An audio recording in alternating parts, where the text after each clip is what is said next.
उपासना शक्ति चैनल में आपका पुनः स्वागत है। इस चैनल के माध्यम से हम धर्म हिंदू त्यौहार संबंधी जानकारियाँ आपको उपलब्ध कराते हैं। ये जानकारियाँ धार्मिक पुस्तकों, ग्रंथों व महापुरुषों के प्रवचनों से संकलित की गई हैं। आज हम आपको माघ मास की मौनी अमावस्या के बारे में बताते हैं। मौनी अमावस्या का बहुत महत्व है। इस दिन ऋषि मनु का जन्म हुआ था, इसीलिए इसे मौनी अमावस्या के नाम से जाना जाता है। इस दिन पुण्य नदियों में स्नान करने से तन और मन दोनों शुद्ध होते हैं। कहा जाता है कि इस दिन गंगा में स्नान करने से बहुत पाप धुल जाते हैं। मौन एवं संयम की साधना स्वर्ग एवं मोक्ष प्रदान करने वाली मानी जाती है। यदि किसी व्यक्ति के लिए उस दिन मौन रखना संभव नहीं है तो वह अपने विचारों को शुद्ध रखे, मन में किसी प्रकार की कुटिलता का भाव न रखे, कम बोले व ईर्ष्या, निंदा, चुगली से बचे।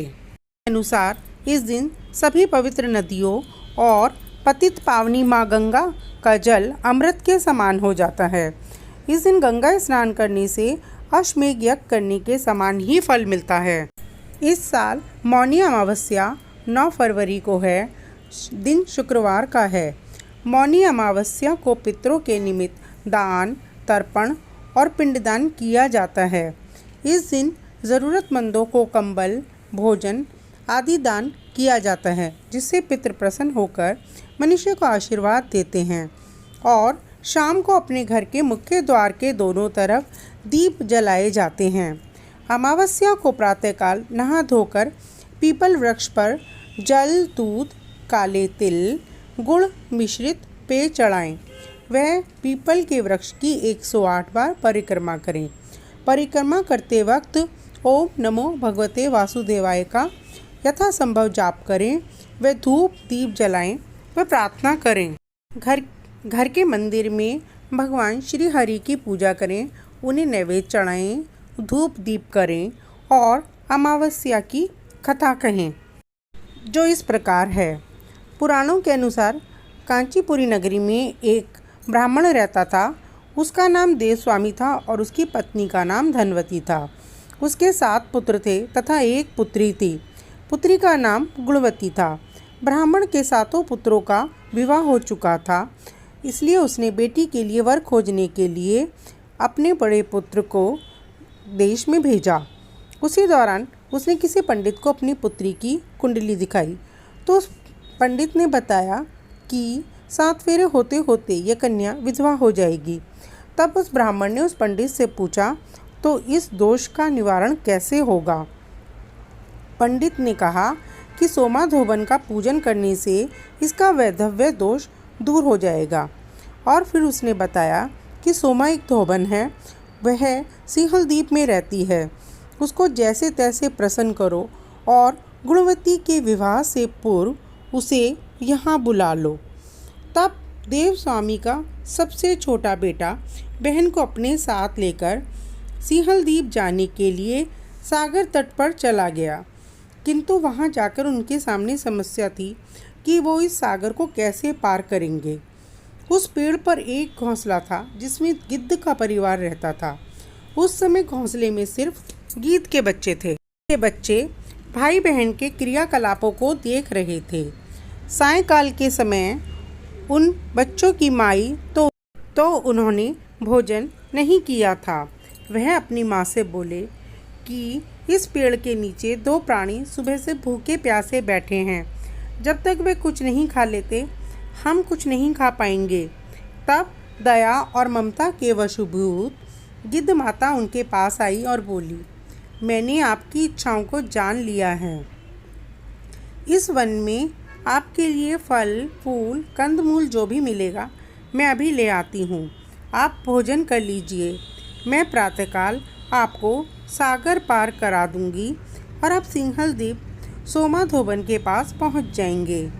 तो वे दोनों भाई बहन माता की सहायता से सोमाधोबन के घर पहुँचे।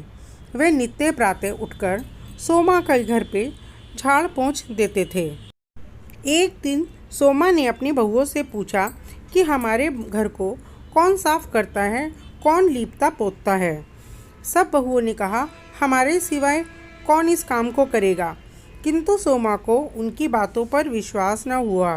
वह सोचने लगी, काम के लिए लड़ने झगड़ने वाली बहुएं तो ऐसा नहीं कर सकती। तब उसने इस बात का पता लगाने का निश्चय किया। वह उस दिन सारी रात जागी और सब कुछ प्रत्यक्ष देखकर जान गई। सोमा ने उन भाई बहनों से यहाँ आने का प्रयोजन पूछा। भाई ने सोमा को बहन संबंधी सारी बातें बता दीं।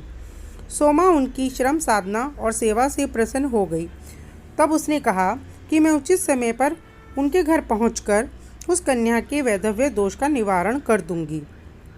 किंतु भाई ने उसे अपने साथ चलने का आग्रह किया। उनके आग्रह करने पर वह उनके साथ चल दी।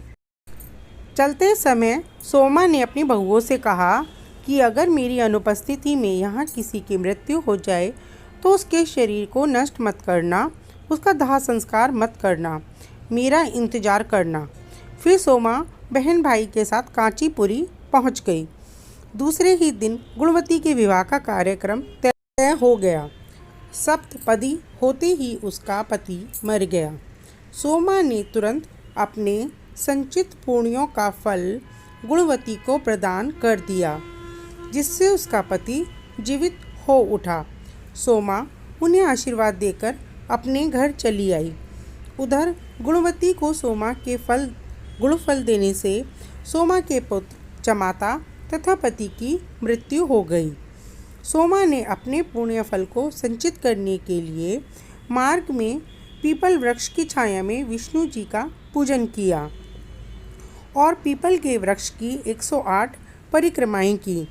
उसकी परिक्रमाएं पूर्ण होते ही उसके परिवार के मृतक जन जीवित हो उठे। इस प्रकार सोमा ने अपने संचित पुण्य कर्मों से गुणवती के वैधव्य दोष को दूर किया।